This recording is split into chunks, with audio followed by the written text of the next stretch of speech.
a beautiful Tuesday morning. Hello, world. Hello, everybody, and welcome to Fuente and Meerapfel present Meet the Professor. Hello. Hello, everybody. Hey, everyone. Hello, everybody. What's up, Papo? Hey, doing great, bro. El profesor. Everybody's looking wonderful this morning. Mr. Carlito Fuente, Mr. Jose Blanco, Melanie Cisco, everybody's with us today, and we are looking forward to an exceptional topic. Professor, what's cooking today? Okay, you know that all the time you talk about celebrities, icons, historic figures that have been hardcore cigar smokers. So I was talking to Carlito and I was talking to Jeremiah, and I said, why don't we just get a little bit out of the routine? Of course, something of our usual routine will pop up one way or the other. And let's talk about people who have been iconic figures with a cigar all over the world.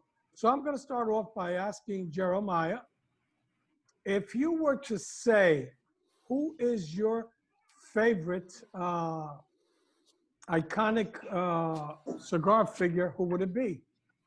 Well, you're asking the wrong person, Jose, because I mean, I grew up with a lot of cigar people around me, and probably it would be somebody from the industry. I know a lot of people would turn around, they would say Churchill, they would say Kennedy, they would say all kinds of stuff. But I think for me, when I think cigars, apart from my grandfather and my father, obviously, I think the first person that comes to my eyes, the first person who pops up in my head as a figure of the cigar would be Carlito Fuente. Okay, and Melanie? I would definitely say, I don't know. I guess so far, I don't know. So far, there's so many people that I've met with in such short little time. All of that. Definitely, you guys, I would say. Melanie, the mic's not very good. Can you bring it closer to you? Because we can't hear you.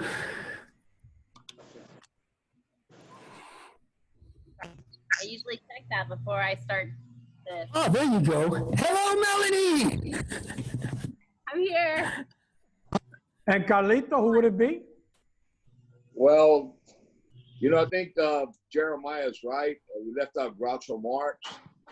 Most people don't even know who Groucho Marx is, but there are so many. But obviously, to me, it would have to be my grandfather and my dad. Because those were the persons closest to me, and I probably wouldn't even know what the word cigar, how to spell it, if it wasn't for them. And but there's so many people, from sports figures to celebrities to politicians to scientists. You think of Sigmund Freud and of course, the big one that everybody, the most popular of all, from all the contests and all the different inquiries that I've seen is Winston Churchill. Here's Winston right here. There's a little Winston right there. Without a doubt, from my years traveling and asking people, who would you like to enjoy a cigar with, Churchill comes up. In my case, it would be my father for sure. My father taught me a lot about it.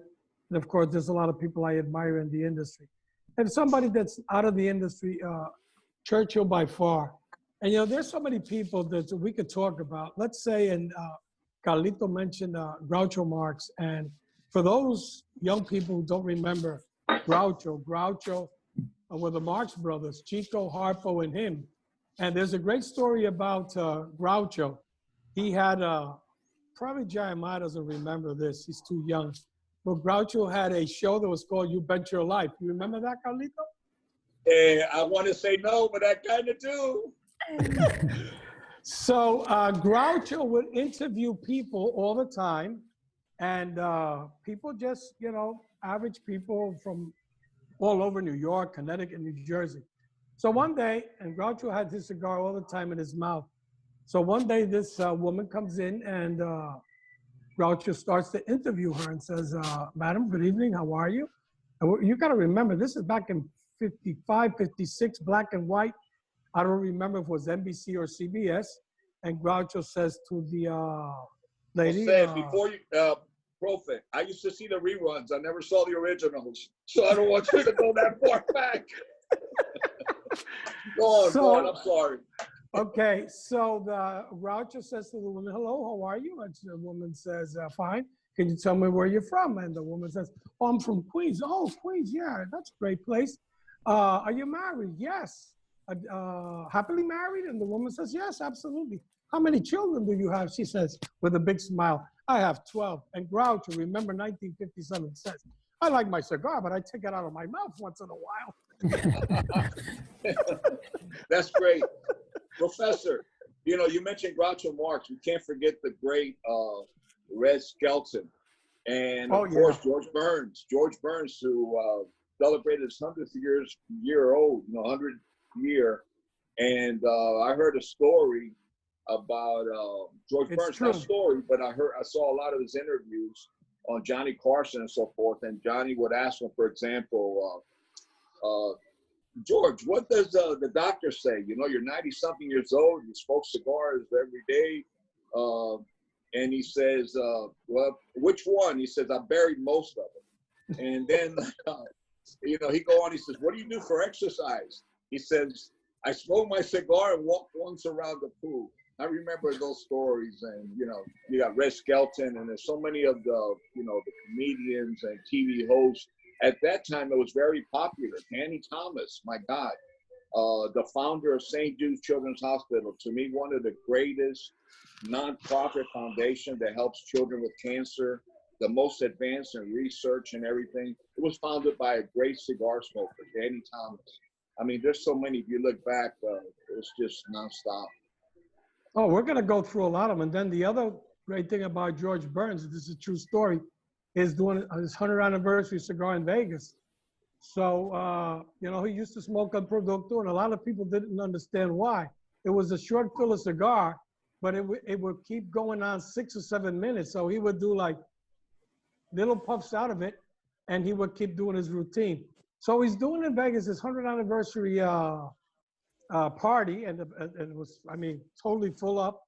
And some a-hole out of the audience says, George, we want to see you next year. You're 100 years old. Please stop smoking. What does your doctor have to say? And George did like this. My doctor died 30 years ago. That's so true. Yeah, he loved to say that. Absolutely true. But you know, you got other greats, man. Elvis Presley with a cigar, all of them. Babe Ruth. It's just, you know, all people think, you know, boxers, you know, professional heavyweight boxers, and it's just, it's nonstop. I know there's one person that I'm going to mention because he's my brother, and he's always in the forefront protecting liberties, especially. He's Cuban-American, born in Cuba, struggled during the revolution, and today he's one of the greatest of all greats in his field, and it's Arturo Sandoval. Arturo, you know, 10 Grammys, Emmys, you know, Medal of Freedom, and, you know, he's just a real true patriot, as you would say. And he's been smoking cigars since he was 14 years old. He used to light them for his grandmother. And he comes from a tobacco area in Pinar del Rio, Cuba. And the doctors, you know, they tell him, hey, Arturo, you're good, your health and everything. But you've been smoking cigars now for, you know, your entire life, and you're never without a cigar. And he says, I'm afraid it's going to affect my trumpet playing in the high notes. So, you know, it's, you know, it's, and, you know, there's nobody that hits the notes that Arturo had, you know, hits. And he's just amazing. Yesterday, he sent me a video that he did taps for, and, you know, for his respect for Memorial Day and everything, and the Patriots. But, you know, it's just nonstop. I mean, he's my brother, so I mentioned his name and everything. But there's just so many celebrities and friends of ours, friends of yours that enjoy cigars. And you see it on TV all the time. You see it on the movies, and they really love cigars. And there's more that we're not aware of that enjoy cigars but do it privately. I mean, that's nonstop also. One of them that was very public, that's one of the greatest of the greats also in this field, and I think there's never been anyone like him. I just saw his documentaries with my son, with Michael Jordan, MJ, Michael Jordan. Since he was very young, in college and everything, first year, see him with a cigar in his mouth. And I hear he used to, in the article, a cigar aficionado, but it did his profile, that he used to get on the bus with all the cigar, with all the ball players, and he would get a double Corona and light it up, and nobody would say anything to Michael Jordan. And to tell you a story, we do events, and we have been doing events, but it's become very difficult over the last couple of years because of smoking restrictions. It used to be in the Four Seasons. It's called The Night to Remember. That is by Marvin Shank and the Cigar Aficionado, to raise money, charity for CAP-Cure, which is prostate cancer for men. And you have all the celebrities there, and the mayor was always there, and you have a lot of big celeb basketball players and people from Hollywood and so forth. And Michael Jordan was there that 1 year. He was a special guest because he was on the cover of Cigar Aficionado. And I remember that it was not allowed to smoke. It was already illegal and everything. We had gone like 2 years without smoking indoors, or 3 years. Michael Jordan sitting on the head table. And I never forget, it's illegal. We were told it was illegal. They made a presentation. We had to wait till after to go to the bar area to smoke, but before, during the cocktail area. Michael Jordan takes out a double Corona, and he lights it up in the middle of the restaurant. No one said anything, and everybody started lighting their cigars, and all of a sudden you see the waiters coming back with the tablecloth, those napkins wrapped around their faces and everything, but they wouldn't dare tell Michael Jordan to put the cigar out.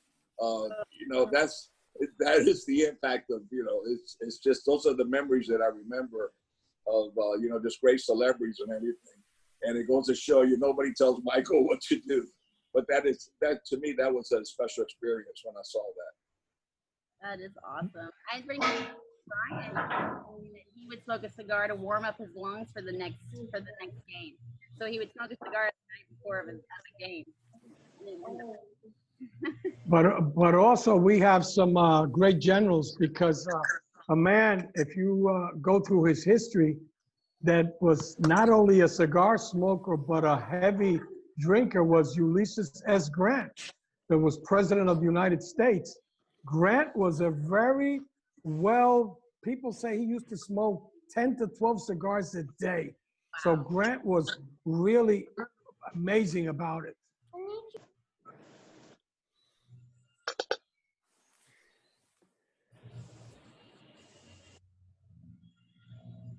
Jose, we lost you. Yes, I said Grant was a huge cigar smoker. He used to drink a lot of whiskey. He used to do 10, 12 cigars a day. Maybe that's why he survived and won the Civil War. Another great general smoker, not as much as Patton, was Patton. Patton always carried around his cigars and all the time was also smoking. Tommy Franks, that was General Tommy Franks, that was on the cover of Cigar Aficionado. George Tenet, who used to be the head of the CIA. I met him at Paul Garmirian's shop one day. He went into Paul's to big cigar smoker. And what was the general that was in Iraq? I don't recall his name. He was a big cigar smoker also. The general was in charge General Ondiedo, big cigar smoker, head of the army. He was a 3-star general in Iraq in 2006. And then he was, during the Obama term, he was the head of the army too. That's why they call you the professor. not because you're more intelligent than anybody else, because you got a memory like no one else I've ever met.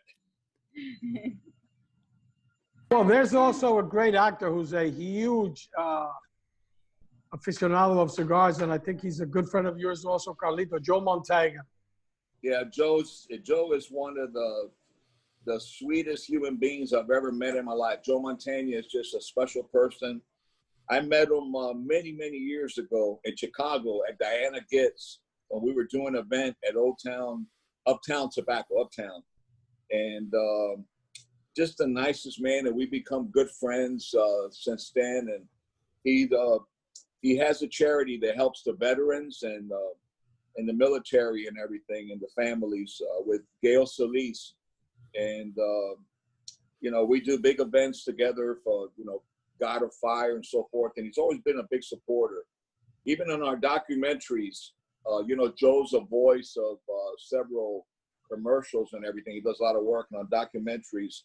When James Orr did a documentary on our families and did several films, he knew Joe Montana. You know, they're all from Hollywood and everything. James Orr wrote, directed, you know, Father the Bride, Two Men and a Baby. Well, he contacted Joe because he knew Joe enjoyed cigars. And he said if he would do the voice of the documentary. And Joe said, what's the documentary about? These people charge a lot of money. And he said, no, it's the Fuente family. He says, who's paying for everything? He said, the Fuentes. He said, tell Don Carlos and Carlito Cynthia that I'll do it for a box of Hemingways. And that's, you know, that's exactly how it went and everything. And the same thing with Andy and all that, all the friends, you know, they all get together. It's a big group of people who enjoy cigars. And Arturo did the music. And, you know, it's a blessing to have friends like that contributed to our documentary and did everything from their heart. It was just, everything was a volunteer. And, you know, for that, I'm forever grateful. I don't consider them only friends, but an extension of my family. That's really cool. There's a few people out there that I've met in the past years. One of them always has a Fuente in his mouth. Carlito knows him very well, Mr. Andy Garcia. Carlito, tell us a bit about Andy. Well, Andy's an artist. I mean, he's a true artist. Andy's, you know, he made the movie The Lost City, and he made it in the Dominican Republic. It was you know, like a 16-year lifelong dream of his. And he needed the location, and the only place is about Cuba in 1959. And the only place that he could find that had the, you know, everything similar and everything to Cuba, you know, the presidential palace and the different things that he needed, was the Dominican Republic, but for one specific reason. And the main reason was he needed a tobacco farm. And he went all over looking for tobacco farms and all that, but none of the tobacco farms looked like the tobacco farms of Cuba. And our tobacco farm had the Cuban tobacco curing barns, you know, the Royal Palms and so forth. But anyway, it was filmed here, and, you know, Andy is just a great guy. I remember, I could tell you, when they were doing the scouting and everything in the middle of tobacco fields, Andy's there with a bunch of cameras and everything, because he not only starred in the film, but he directed the movie. One of the moments that I remember, a lot of camera people and everything around during the breaks, it was very, very hot. It was very hot. We were all sweating.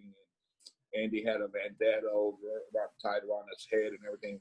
It's very hot. And we're sitting on a break on the soil in a shade under a tree, like a part of a shade. We're sitting on the sand, on some dirt.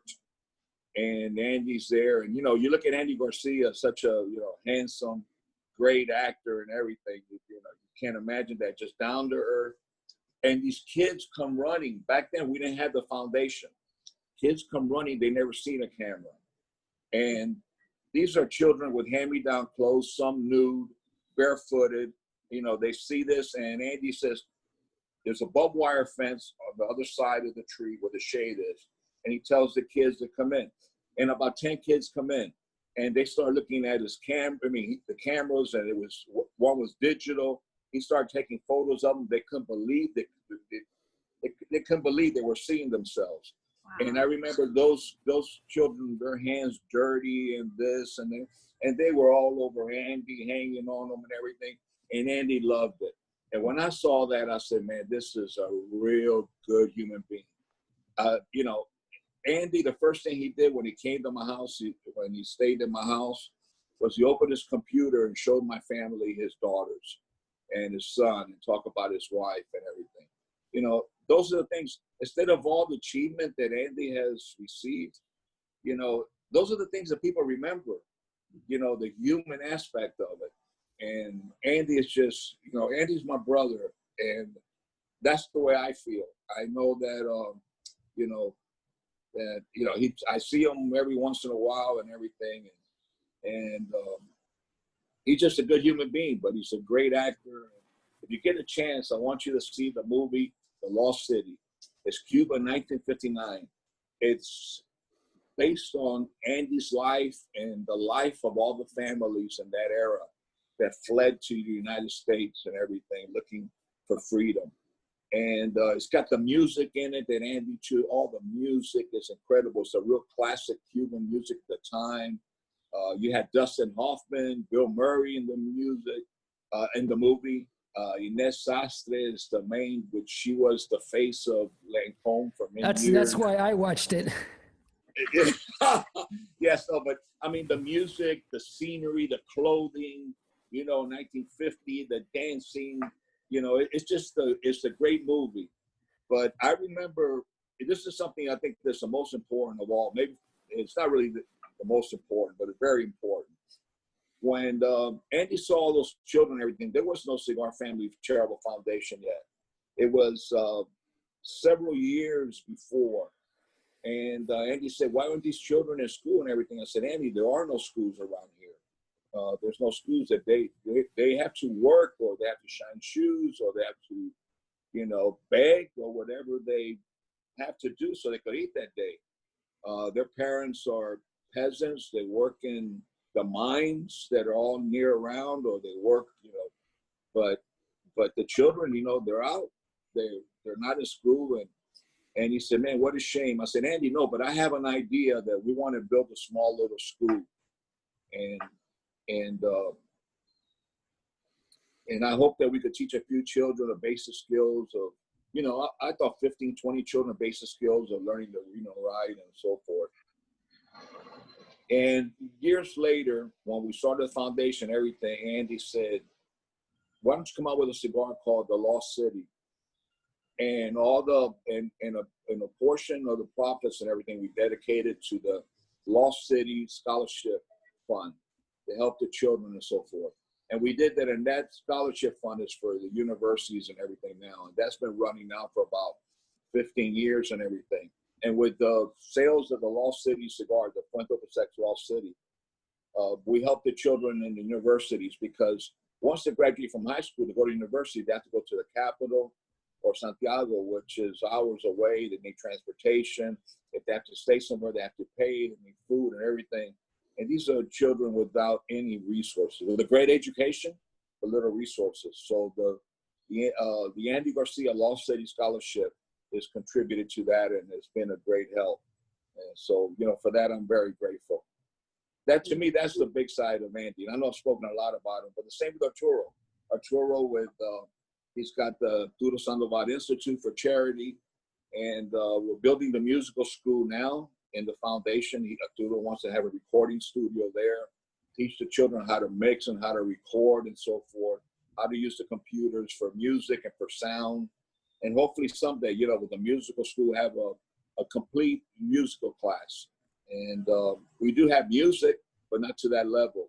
And, you know, my hopes one day is even have a radio station there in the foundation, so that we could play classical music and maybe inspirational stories and things like that that are educational. But that would be the Arturo Sandoval School of Music. So most of my friends that you refer to, Professor, you know, with Andy and Arturo, they're friends, but we get together at different times at all charities and so forth. And to me, giving back is one of the most important things. And when you achieve a certain status of recognition, I think your greatest responsibility is to use that recognition in your relationships to come together and help others. So very true. But there's another person that in my days in La Aurora, I knew him very well.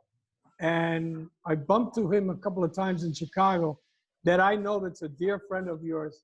It's Jim Belushi. I know you and Belushi go way back with a lot of crazy stories. Yeah, no, you know what? Jim is a great guy, man. You know, what you see is what you get.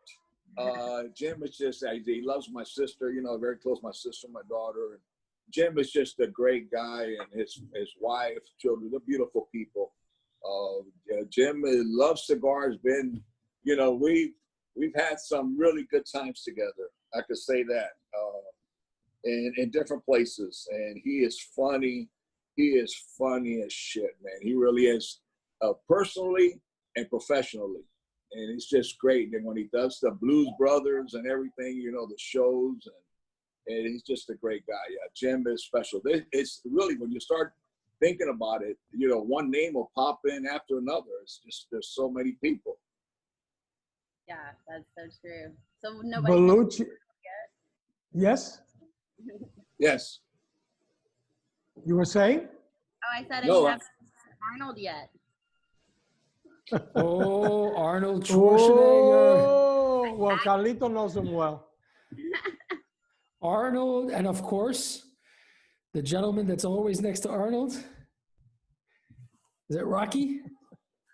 The other guy. What's his name? Huh? no, not the other Rocky, guy. Rocky It's Balboa? the champ. It's not the other guy. It's the champ. That It's champ. the champ. Sylvester Stallone, the champ. And no, so Mr. Stallone, Sly, as all his friends know him. He's been very, very kind to me. That's all I could say. He's been very kind to me and everything. He's a good man. He's a family man. He's very private. He's a great artist. A lot of people are not aware. He's paints a lot. He's an artist. You know, he's one of my heroes because of the stories that he's written, the stories of never giving up, of fighting to the end, and you know, that's the stories of heroes. And Sylvester Stallone, from what I've read, you know, he's had a tough life, but he fought through it, and he's reached great success. And he's another one that does a lot for charities and everything. And he's a great father, and, you know, great husband. And he's been very good to me. That's what I could always say. His neighbor, his best friend, is a dear friend of mine also, Tim Noonan, who was commissioner of boxing and everything. He was very close to Arnold also. But speaking about Arnold, this guy, Arnold, you know, if he wasn't the great athlete that he was and is still, because I was just had the opportunity to be with him in Austria, and for the big charity event for protecting the earth, for green, for saving the earth and awareness, with my dear brother and friend Daniel Marshall. It was a big event in Austria. It's a big charity event. I mean, really heavyweights there, the greatest skiers of all time during the big ski championship. And if Mr. Schwarzenegger wasn't a big athlete and a famous movie star, he could have been a stand-up comedian. He is the funniest guy. I mean, he is just funny. He has comebacks on everything. You know, all you do is laugh. You're just waiting for the next one. And the things he comes up with, you know, when you're not one-on-one, but with a group of people and enjoying cigars and talking, he's a real personality. He's a great guy. And, you know, to see him and to be close to him and to see how good they look, you know, how good he looks and everything. I mean, it's just incredible. I mean, it's overwhelming how impressive they are as human beings, the power and everything. And I've always said, if Arnold Schwarzenegger was born in the United States, he would have been president of the United States. And I believe that because I remember the presentation he made in the convention And I just couldn't believe his delivery and how on he was politically and things like that. And he just, you know, I love Arnold Schwarzenegger, you know, but you know, Sly, all of them, they just, you know, they've been good to me. That's all I can say. You know, they've been good to me. There's no reason for it. I'm a humble cigar maker, and they've always treated me with great respect and everything. And you know, what can I say? I've been blessed to know these wonderful people. Without a doubt, I mean, you've met a lot of people, but let's talk about some people also that are worldwide icons that were big smokers. One of the biggest bankers of all time, J.P. Morgan. He is said that he used to smoke between 12 to 14 cigars a day. He would have that cigar all the time. And there's meetings where people would go in that were pissed off of his smoking. Says, if you want to make a deal with me, the first thing I got to do is light up this cigar. So he was kind of back in the 1910, 1920, 1930s. Because J.P. Morgan was one of the richest men in the world and one of the most famous bankers. One of the builders of the great United States of everything. That's true. With Carnegie and all of them, yes. Another big celebrity that's a big cigar smoker. You can't handle the truth. Jack Nicholson. Ah. Yeah, absolutely. I love Jack. Absolutely. Daddy's home. You're And Daddy's here. Yes.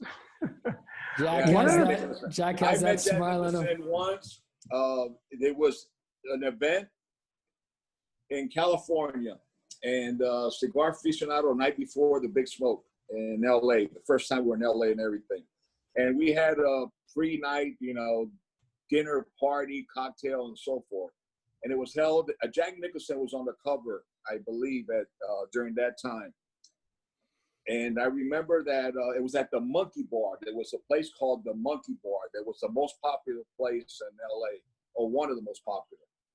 And I remember going there and everything. And I remember sitting at the table with, I never forget, Tia Carrera, beautiful lady from Wayne's World, Tia Carrera. And she was a big cigar smoker.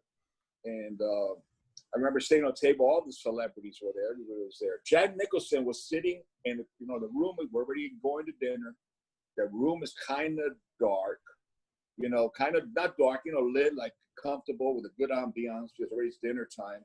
And he's sitting in the corner. I mean, he, at no moment did he ever get up and go say hello to everybody, just being Jack Nicholson. I mean, Jack Nicholson being Jack Nicholson.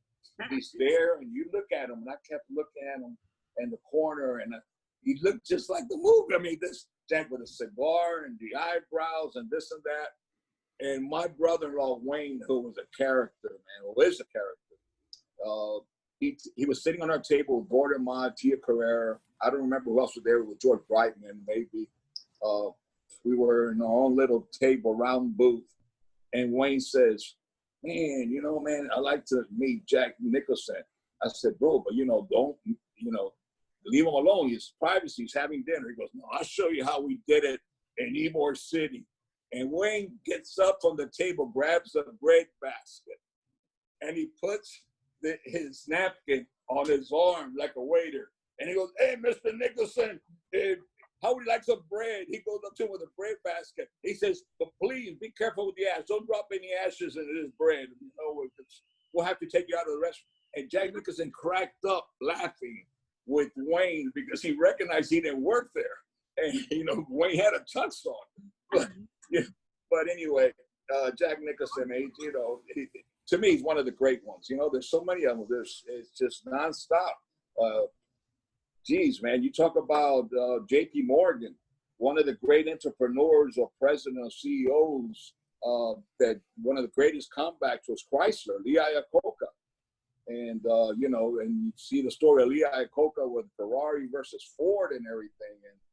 And it's just nonstop. There's so many, there's Jose, let's go. I keep saying Jose, but I apologize, Professor. I should be a little bit more proper. Professor, you know what? I think most of the doctors I ever visited, whether they're cardiologists or they're dentists or whatever, they'll I think they all greet me because they want me to bring them cigars. They all love the medical industry, the medical business. They love cigars. The attorneys, the accountants. I mean, everybody cigars. They all don't say it, but they all, it's like, do what I say, but don't do what I do. And no, but cigars is, when you think about it, it's so difficult to enjoy a cigar with all the restrictions today and the high taxes and everything. But look how many 300 and something million cigars, when the average cigar smoker, smokes 1.7 cigars a month. From all the surveys that have been done, 2 cigars a month. So look how many cigars are sold. There's so many people that enjoy cigars. And not on a daily basis like the JP Morgans or the Churchill, things like that. But, average cigar smoker may smoke, a couple of cigars a week or maybe after, a wedding celebration or birthday celebration or an anniversary or special moments. I mean, this is really the big picture. When you look, this is the big puzzle, not the little pieces of the few people, the exceptions like myself or yourself, Professor, and everything, that we're in the business and we're tasting all the time. Those people only enjoy cigars for special occasions. And cigars have always been known to be celebration, for celebration and for pleasure, for relaxation. And I've always thought that it's the greatest American pastime. And not only American, worldwide pastime. I remember going with Richard Meerapfel to Paris many times during the inscriptions and everything. After the inscription, basically, because during the inscription, we were all so stressed out. When I say inscription, I'm sorry, I want to go back. People won't know. It's to purchase in camera room. And it was all done on bidding. And you never know what you're going to receive. You never know what prize.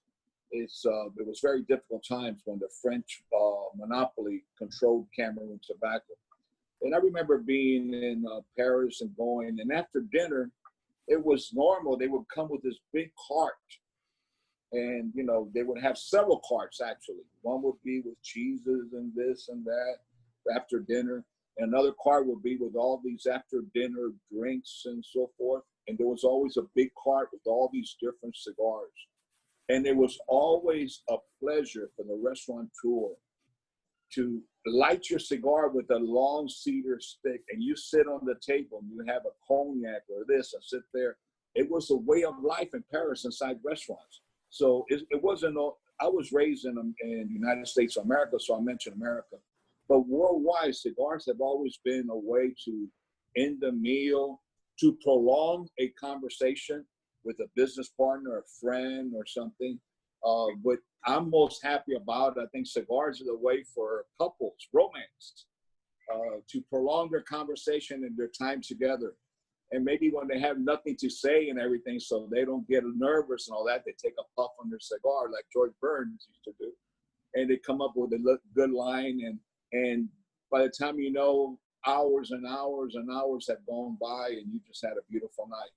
And to me, cigars are about relationships, whether it's with your couple, whether it's with all your friends, or it's a relationship, if it's with yourself.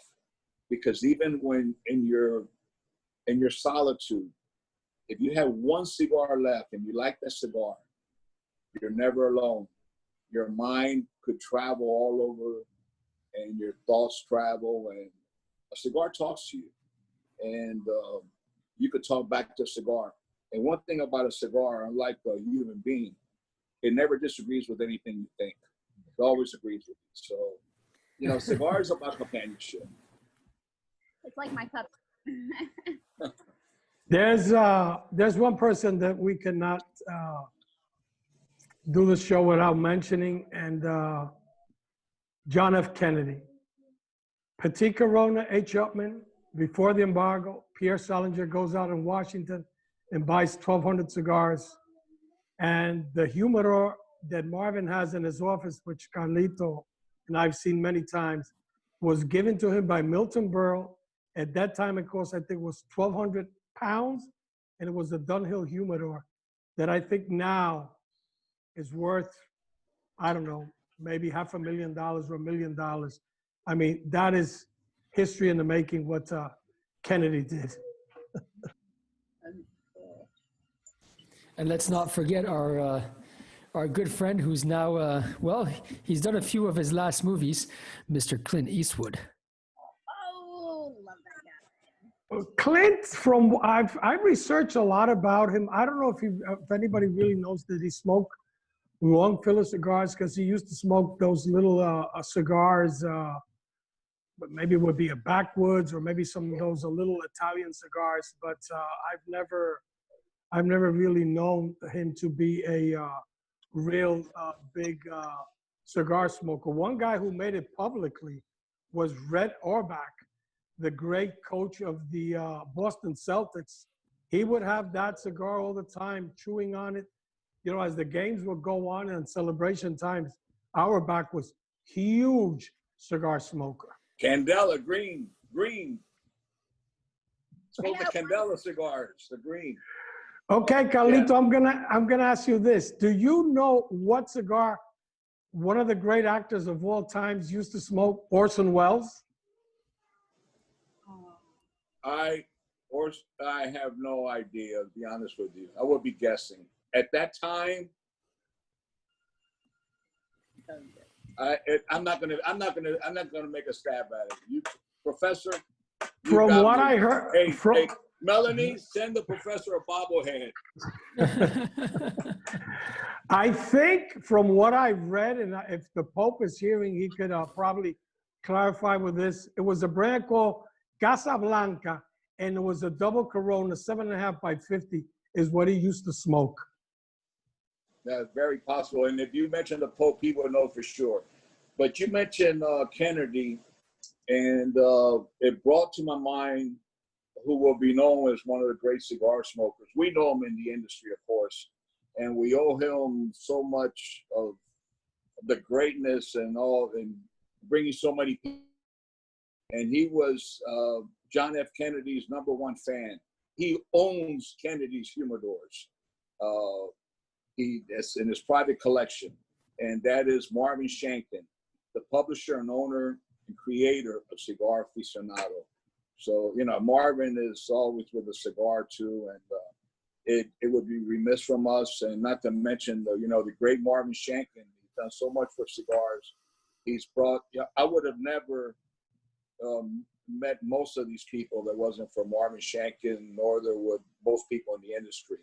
And we owe Marvin Shanken the world for his courage, his entrepreneurship, and not giving up also, and believing in something, and loving a cigar so much that when no one could come out with a magazine for consumers and cigars, he came out at a time which, the boom, just helped with the boom, and it just ignited the industry. And when I talk about charities and Cigar Family Charitable Foundation and helping St. Jude's Children's Hospital and doing all these events, the first event I went to was Nice to Remember. And it was in the very beginning with Marvin Shanken, who taught us taught the cigar industry that you give back, and through prostate cancer and everything. When I saw that, then I got involved with St. Jude's, and later on with Cigar Family Charitable Foundation and other things that my family does. But Marvin's the one that, brought us to the table and gave us this opportunity. So I don't want to have this show talking about great cigar smokers without mentioning Marvin Shanken. Absolutely. Without a doubt. And one of the great quotes of all time was Mark Twain's quote. And supposedly Mark Twain used to do like 20 cigars a day. If I should die and smoke is not allowed in heaven, I shall not go to heaven. Yeah, I shall not go. That's right. Yeah. Cigars at time. So I'm like, where do you get 20 hours to smoke a really all those cigars? That's a lot of time. Well, I think honestly, back then, Mark Twain and everything, they were smaller cigars, and they were small, shorter cigars and everything. But they just woke up my grandfather Arturo Fuente, He woke up in the morning with a cigar, and his last cigar he used to put on the night table. He got up in the morning and lit a cigar. He lived to be 85 years old. And he ate, you know, my grandmother cooked with pork fat. My grandfather raised pork, chickens, everything. All his food was in his yard. Very humble man. So most of everything was grown in his yard, you know. And, you know, it's just, in those days, there were cigars was just a way of life for a lot of people. And it's not like today where we have rare opportunities to enjoy cigars.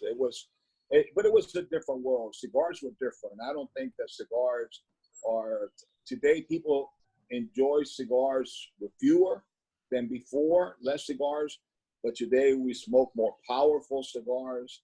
So it's not like being in a limousine all day that you get through the 12, 14 hours in a limousine. I mean, today we're making some Ferraris, and you know what it feels to be sitting in a Ferrari. When you're in there for about 30 minutes, they got to fly you out, you know, and everything, and your body is still shaking and everything. And I don't want to talk about your rear end, what that feels like, but, you know, your neck is sore from being down, your legs hurt from your knees being on your chest. And, you know, today the cigars are a lot different. We make a lot more powerful cigars. I think back then cigars were a lot milder, and people just smoked more cigars than today. Professor, I don't know if, I mean, this is just theory, just by, you know, trying to find some common sense into this, how people enjoy so many cigars. Do you agree, or you think that, I don't know what your opinion is? Professor?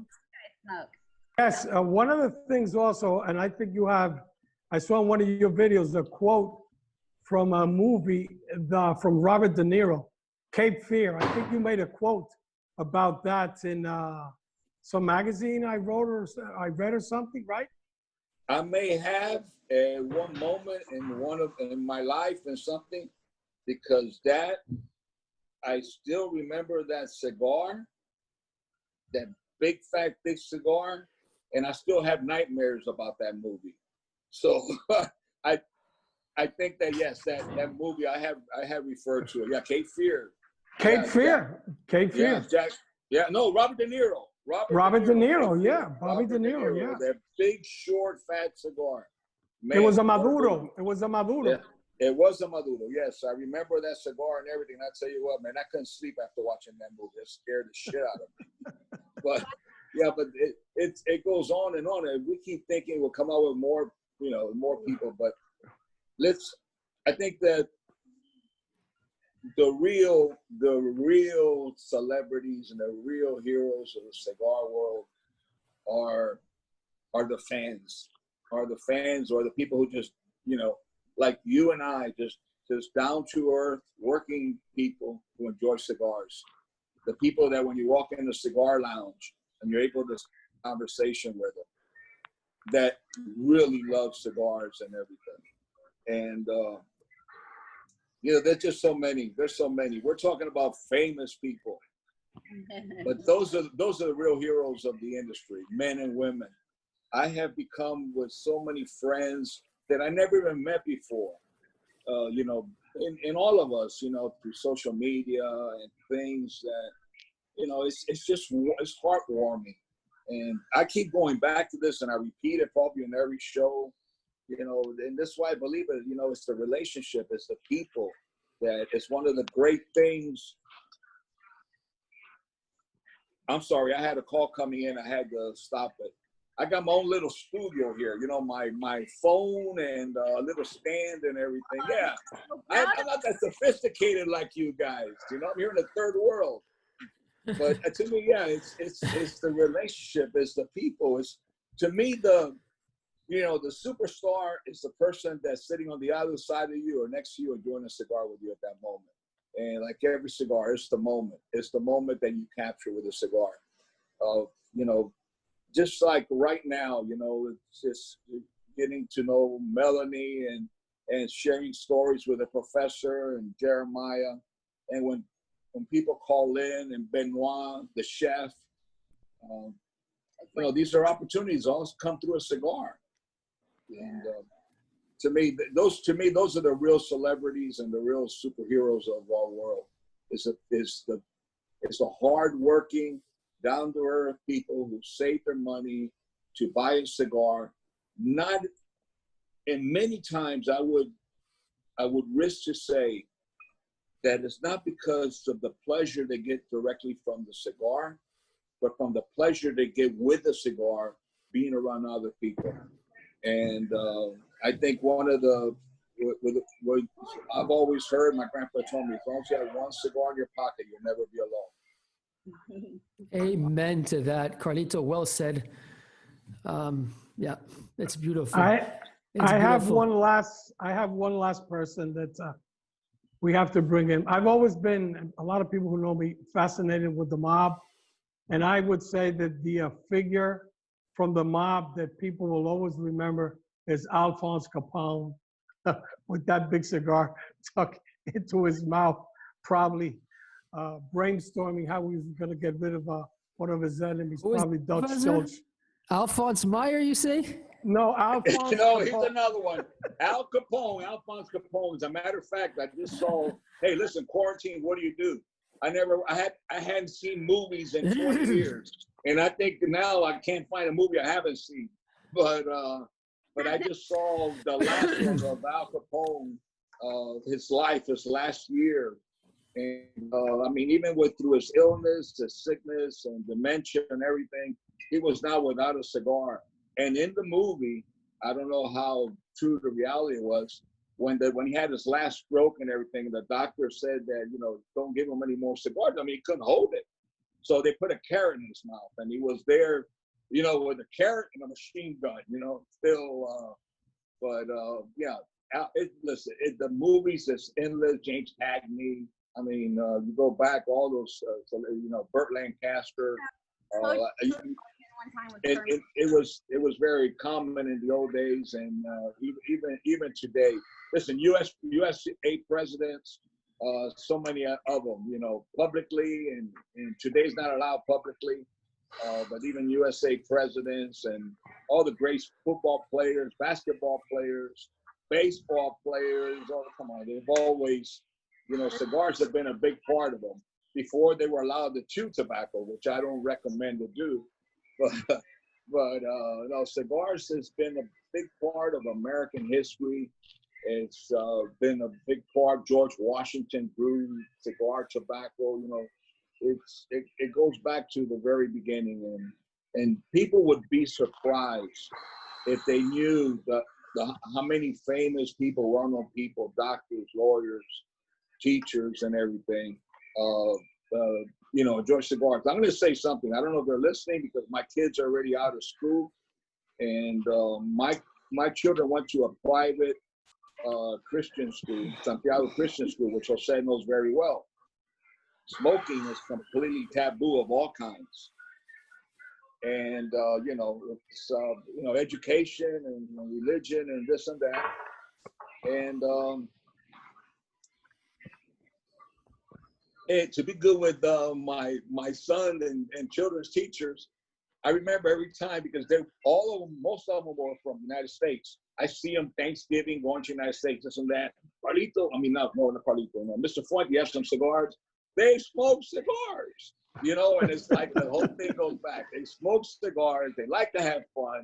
They do things that, and but you'd be surprised how many people, that enjoy cigars. I know that my doctors, my cardiologists, my dentists, all of them, man, all the doctors, they smoke cigars. I feel like my father, when he was at Sloan Kettering, which is a hospital, one of the best well-known hospital for research and experimental medicine, everything in New York City, he used to take cigars to the doctors in Sloan Kettering, which is,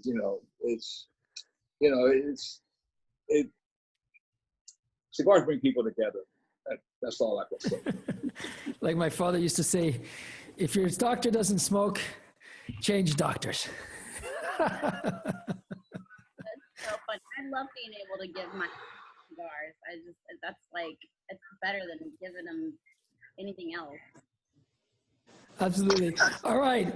We've got somebody who's going to replace our friend Benoit today for today's joke. Rich Myberg, I'm pulling you on the line, and make us laugh, Rich. I don't know about that. I'm no Benoit, but let's give it a shot. How you doing, buddy? I'm doing fine. Hello, Professor Carlito. Hello, Rich. Hey, Rich, what's up? Well, the last time I told a joke on here was about a traveling salesman, 3 guys. This time there was one traveling salesman. He worked for a great sales manager, a guy somebody may remember, Fred Zamboni.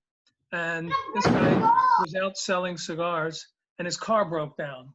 And he went up to this house and said, listen, my car's broken down. I can't get cell service here. Well, what can I do? The guy says, well, you'll spend the night here in the house.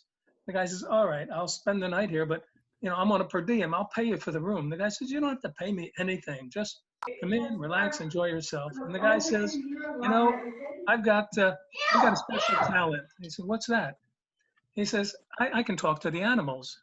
And the farmer says, oh, you got to be kidding me. Nah, just go to sleep and relax. They get up the next morning, they have some breakfast, and the salesman says, I'm going to go out and see the animals.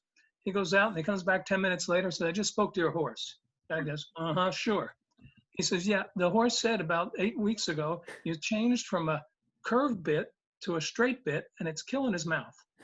I says, nobody knows I changed a bit. That's amazing.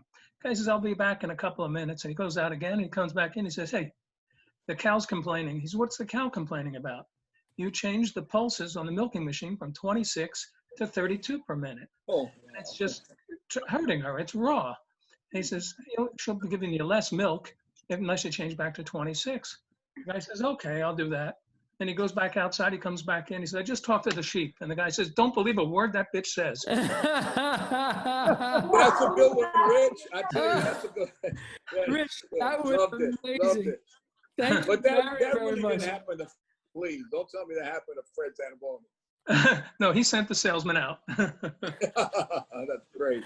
Loved it, Rich. Thank you. My love to Brenda. You take care. Be well. Thank you. You too. Thank you very much, Rich. All right, guys, it's that time of the day. We had an amazing show. Today was wonderful. We talked about all the stars, the superstars, but I agree with Carlito. The only real stars around here are you. It's the ladies, it's the gentlemen out there who are enjoying the cigars and who are making it real, who are making it happen, and thanks to whom this whole thing is possible. So to all of you out there, thank you very much. And we'll see you all on Friday. Big day on Friday. Professor, we have a very special guest of honor coming on. Yes, without a doubt. We talked about the Turrent family a couple of days ago. We all love Mexican tobacco. The Turrent family started in 1880, and they're on their 5th generation. And we will have the pleasure to have Alejandro Turrent on Friday. And also on Friday, on Cigar Journal Live, we will have Carlito Fuente with our good friend Reinhardt for 2 hours. So, Papo, get ready. That's going to be a long show, and people are waiting for you for that event. So, get at least 3 cigars and coffee. That is going to be a big day. You got a double whammy, Carlito. So remember to log on Friday. What time's the show with Carlito on Cigar Journal? It's going to be 2 o'clock his time, 8 o'clock in Europe. All right, 2 o'clock Eastern time, 8 o'clock European time. So I guess it's going to be running just after our show, an hour after the show finishes, right? Yes. Yeah. Well, it's going to be, Couple of Carlito's hours. going to be on, yes, 2 hours. Yes, 3 hours difference. All right, Melanie, let's make sure that we get all of the information on social media so that everybody can log on to the Cigar Journal, a show with Carlito, featuring Carlito this Friday. In the meantime, we'll see you guys all for Fuente and Meerapfel present Meet the Professor this Friday with the Turrent family. In the meantime, remember to take care of yourselves and each other. Goodbye for now. Bye-bye. Bye-bye, everyone. Be well.